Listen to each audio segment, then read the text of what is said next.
Bismillahirrahmanirrahim. Assalamualaikum warahmatullahi wabarakatuh.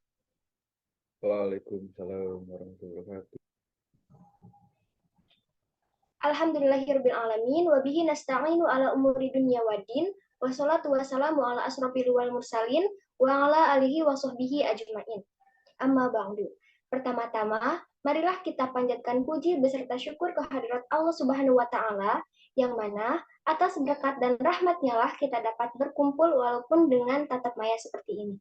Tak lupa, sholawat serta salam semoga terlimpah curahkan kepada junjungan kita, yakni Habibana wa Nabiyana Muhammad Sallallahu Alaihi Wasallam. Sebelumnya, izin memperkenalkan diri, saya Anti Apriliani dengan NPM 222154024 dari kelompok 7 yang akan memandu acara presentasi kelompok 6 kali ini. Kemudian izinkan saya untuk membacakan atau memberitahukan mengenai susunan acara yang akan dilaksanakan pada kegiatan presentasi kali ini. Yang pertama ada pembukaan, yang kedua pembacaan ayat suci Al-Quran, yang ketiga ada pematerian inti atau presentasi dari kelompok 6, yang keempat ada komentator dari kelompok 1, dan yang kelima ada penutup. Untuk mengefektifkan waktu, mari kita buka acara ini dengan bacaan basmalah secara bersama-sama. Bismillahirrahmanirrahim. Kemudian, acara selanjutnya adalah pembacaan ayat suci Al-Quran yang akan dibacakan oleh Muhammad Alauddin Hasan Ma'ruf. Kepada Muhammad Hasan dipersilahkan.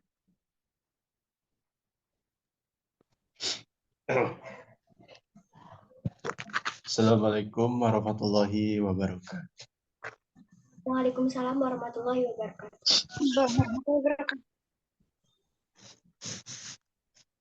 A'udzu billahi minasy syaithanir rajim. Bismillahirrahmanirrahim. Ya ayyuhan nasu inna khalaqnakum أيها الناس إنا خلقناكم من ذكر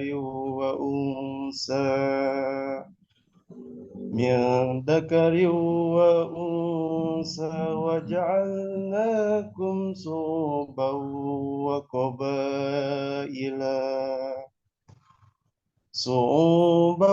وقبائل لتعارفوا إن أكرمكم عند الله أتقاكم إن الله عليم خبير. قالت الأعراب آمنا قل لم تؤمنوا ولكن قولوا أسلمنا ولما يدخل الإيمان في قلوبكم وإن تطيعوا الله ورسوله لا يلتكم من أعمالكم شيئا إن الله غفور رحيم. صدق الله العظيم.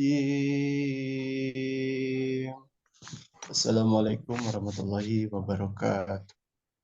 Waalaikumsalam warahmatullahi wabarakatuh. Baik, terima kasih kepada Saudara Hasan yang telah membacakan ayat suci Al-Quran. Semoga mendapatkan pahala, khususnya bagi ia yang membacakan dan umumnya bagi kita yang mendengarkan. Selanjutnya, ada acara presentasi dari kelompok 6 atau pematerian inti. Pematerian pertama akan dipresentasikan oleh Samiyah Pustuharis. Kepada Samiyah, dipersilahkan. Baik, terima kasih kepada moderator yang telah mempersilahkan saya untuk menyampaikan materi yang pertama. Materi yang pertama yaitu tentang cinta tanah air. Operator boleh di next slide-nya.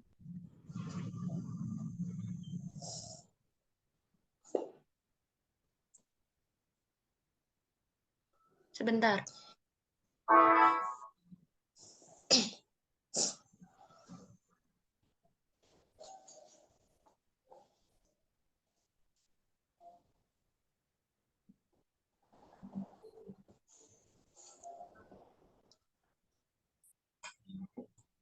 Yang cinta tanah air.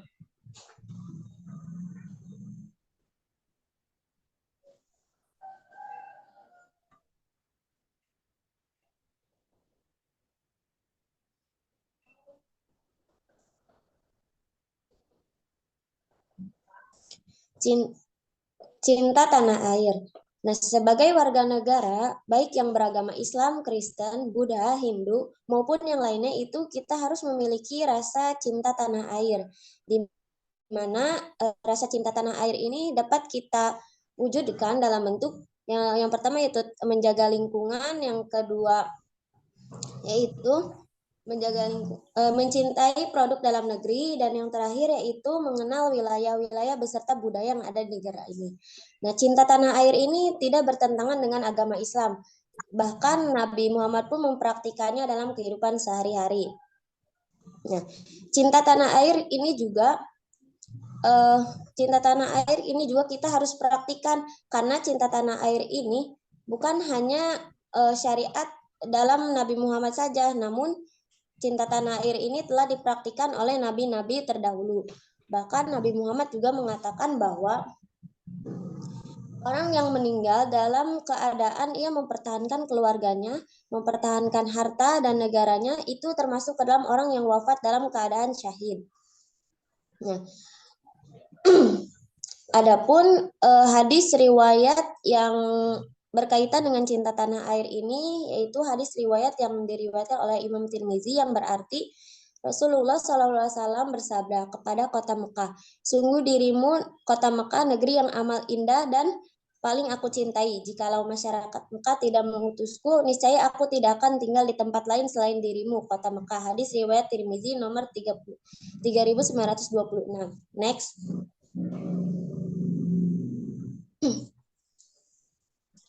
Slide-nya di next.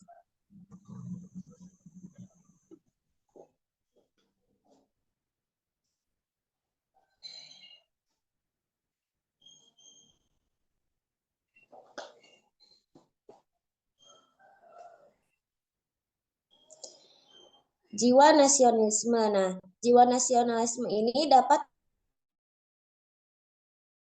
harus rela berkorban, rela mengorbankan harta dan jiwa untuk mempertahankan suatu negara dari ancaman atau tantangan, baik itu dari luar maupun dari dalam.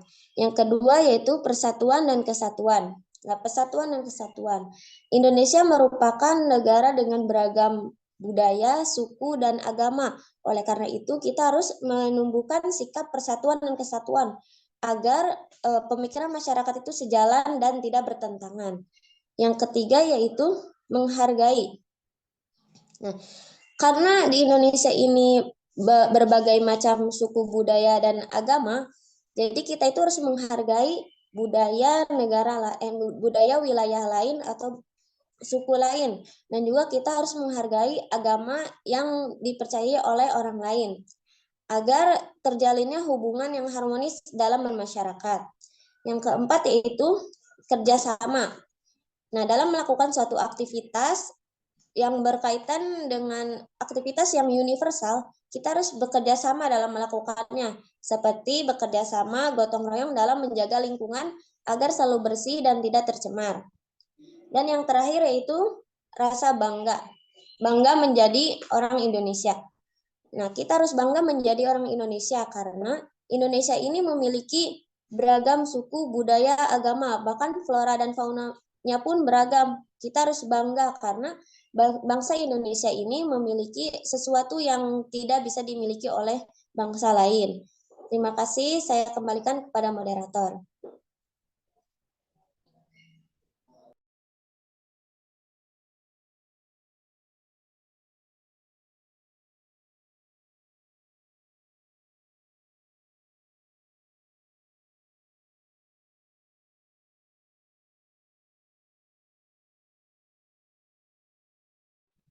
Anti masih di itu suaranya.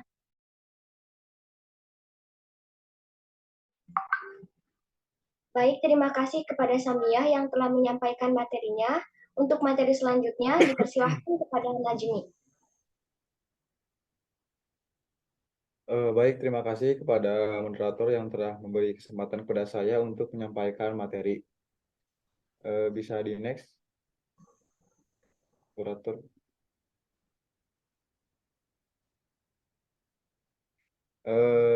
Baik, di sini saya akan menyampaikan materi mengenai tentang bela negara dalam Islam. Untuk poin pertama yaitu bela negara menurut pandangan Islam sudah dijelaskan dalam ayat Al-Quran dan hadis bahwa melakukan perbuatan baik itu merupakan kewajiban bagi kita umat muslim, baik itu kepentingan pribadi maupun kemaslahatan umum. Begitu juga dalam melakukan kegiatan yang bermanfaat bagi bangsa dan negara. Nah, untuk perwujudan dari kegiatan bela negara, salah satunya yaitu dapat berupa ketaatan kepada pemimpin atau ulil amri. Untuk poin kedua, operator bisa di next slide-nya. Nah, untuk poin kedua yaitu pendekatan maqsid al-syariah. Konsep ini menegaskan bahwa hukum Islam disyariatkan untuk mewujudkan dan memelihara maslahat umat manusia. Jadi intinya dari konsep ini adalah untuk mewujudkan kebaikan sekaligus menghindari keburukan. Untuk poin selanjutnya, poin ketiga yaitu kegiatan bela negara bagi mahasiswa.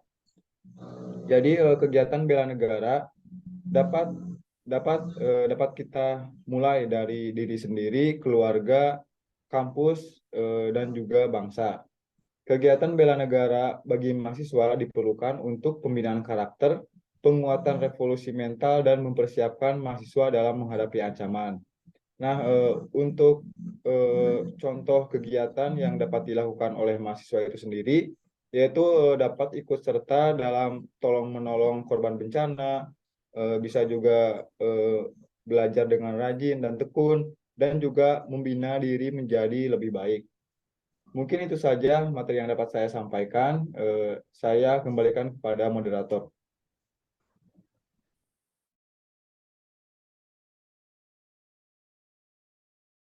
Oke. Baik, terima kasih kepada Najmi yang telah menyampaikan presentasinya.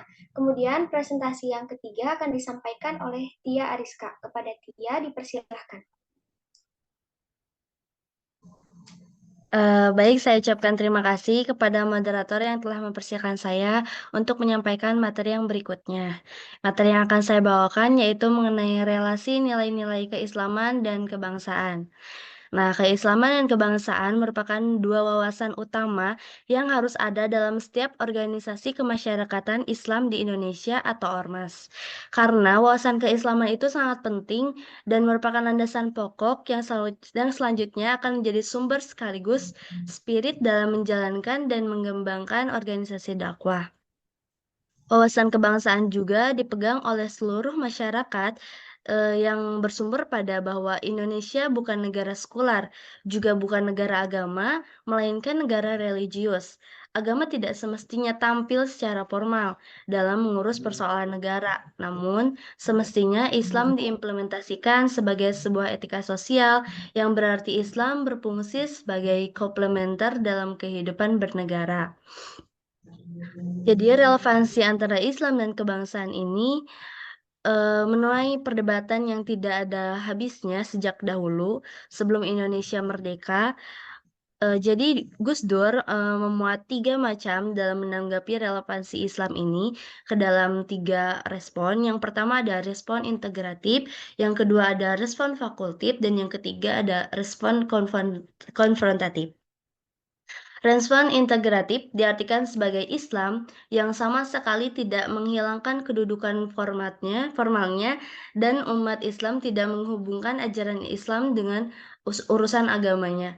Dari respon integratif ini, para pendiri bangsa memilih sikap ini karena inspirasi bagi gerakan-gerakan Islam yang tidak hanya sekedar dijadikan formalitas saja, melainkan menjadikan Islam memiliki fungsi nyata dalam kehidupan umatnya.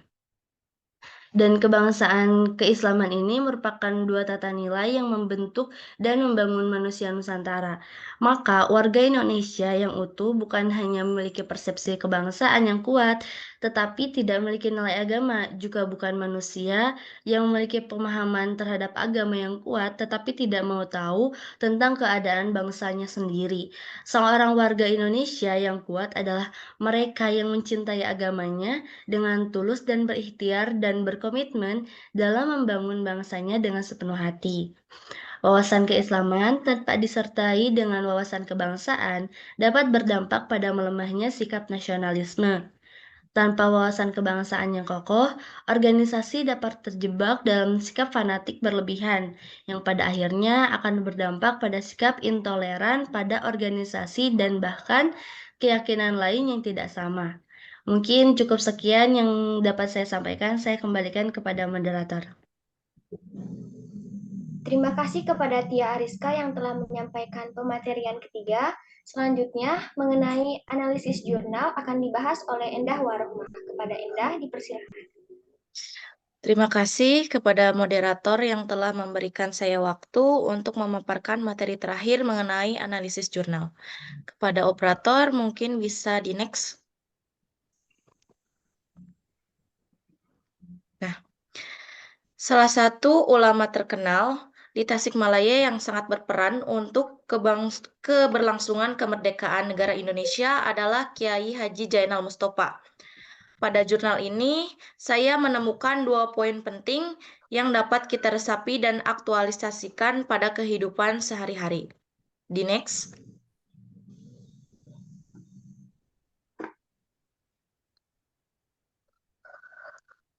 Nah, pertama yaitu peran perjuangan Kiai Haji Jainal Mustopa dalam mengembangkan lembaga pendidikan Islam. Siapa yang tidak tahu pesantren Sukamanah?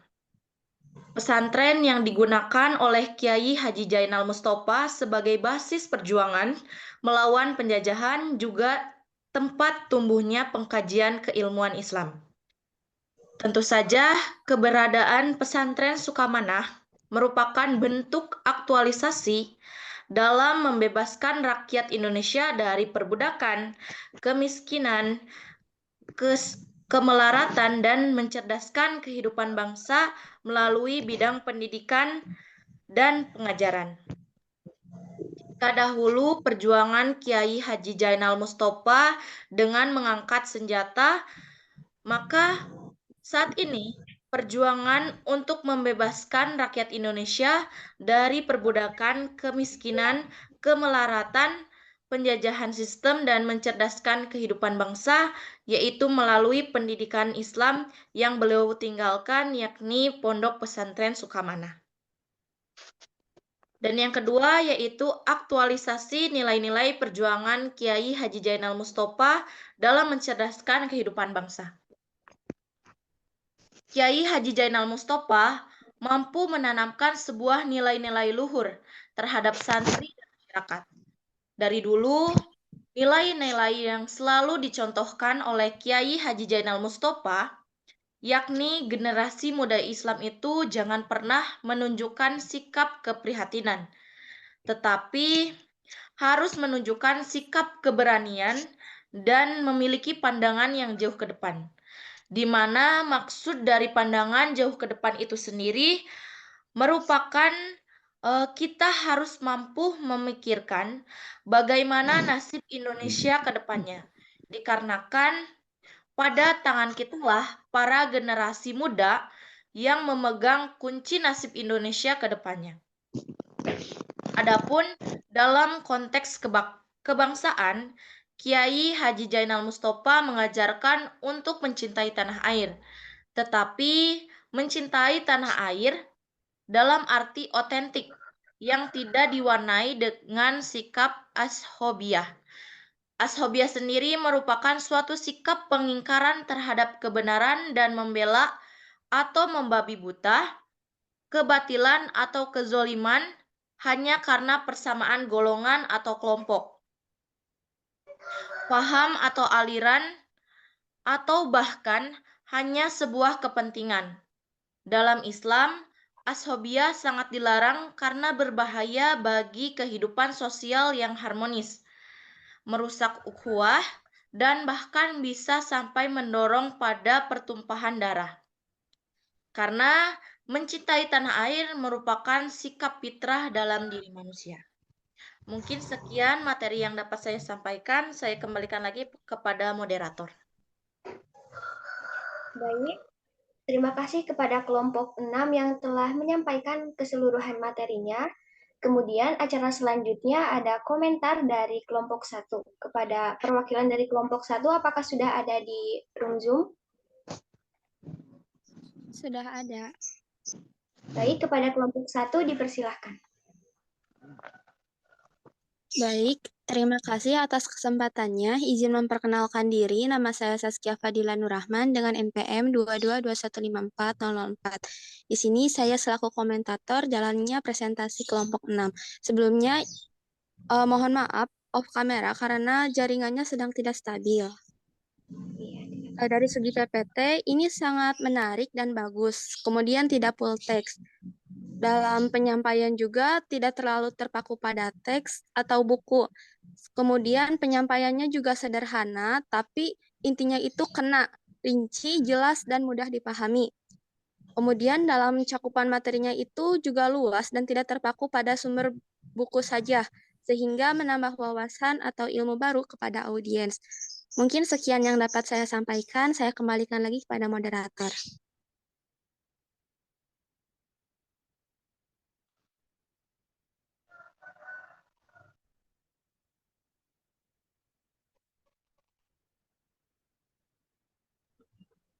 Ya, terima kasih kepada kelompok 1 yang telah memberikan komentar untuk kelompok 6.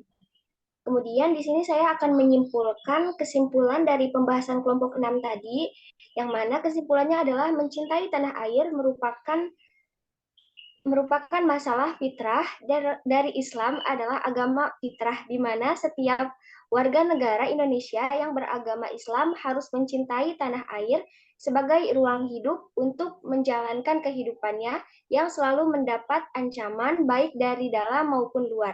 Cinta tanah air dapat diwujudkan melalui belajar tekun, menjaga kelestarian, dan kebersihan lingkungan.